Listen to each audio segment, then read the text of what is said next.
Magandang araw po sa inyong lahat. Ito na naman po ang inyong Mami Shimix Vlog.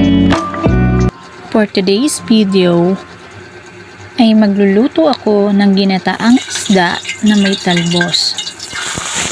Tara, umpisa na natin. Unang ang gagawin ko ay piprituhin ko muna ang mga isda.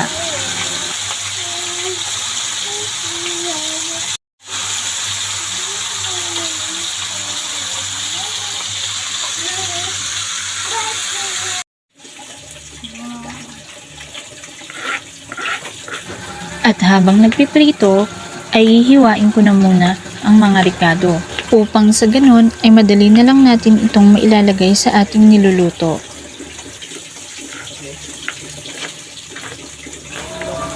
Guys, ito nga palang niluluto ko ay isa sa paborito kong ulam. Bukod sa mura na, masarap pa. Kaya sa mga nagtitipid dyan, pwede nyo itong gayahin. Simpleng ulam lang ito pero masarap, masustansya at mabilis hanapin.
Moments later.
Thank you po sa inyong panunood.